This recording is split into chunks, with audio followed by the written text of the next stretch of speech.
à 50 km de mon travail. Donc je faisais 100 km par jour pour venir travailler. Plus d'une heure et demie de route par jour. Plus mes 7 heures de travail que je faisais quotidiennement.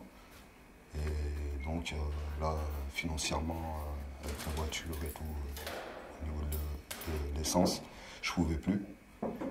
Et donc j'ai dit à mon patron que vu que ma demande durait, que j'envisageais de démissionner, quoi.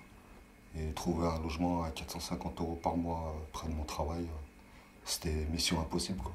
Et comme j'ai mes enfants une semaine sur deux, donc je ne pouvais pas avoir un logement au prix de mon salaire. J'ai monté un dossier de 1% logement par le biais de mon entreprise.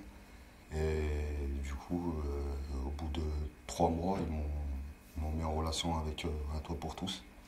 En fait, en passant par Un Toit pour tous, je passe à 5 € le mètre carré au lieu de 15 dans un logement social à Grenoble.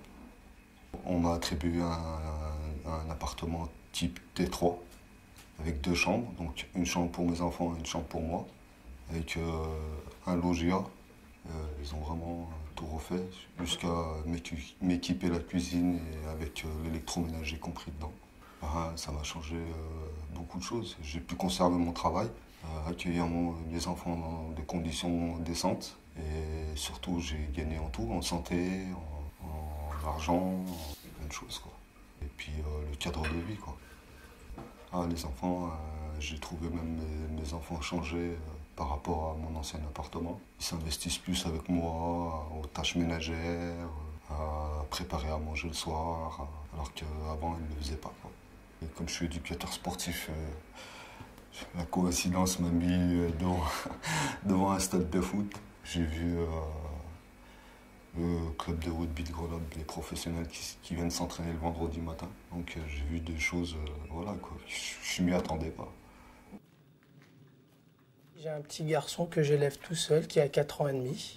Financièrement, parce que j'ai eu des soucis personnels qui ont fait que j'avais plus de logement et le salaire que j'avais ne me permettait pas de louer dans le privé.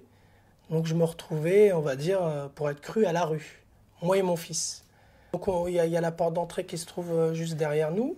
Donc on rentre, vous avez tout de suite le salon et qui fait office également de cuisine parce qu'il y a un coin cuisine juste dans la salle si vous voulez. Ensuite il y a 2 chambres. Donc il y a ma chambre à moi, il y a la chambre du petit, il y a une salle de bain, toilette à l'intérieur, et puis il y a on va appeler ça un petit débarras où on peut mettre plein de choses, quoi. On va appeler ça l'épicerie. J'appelle ça l'épicerie, moi. Donc voilà, donc c'est assez c'est spacieux avec les voisins. Donc on a un voisin, donc c'est un couple.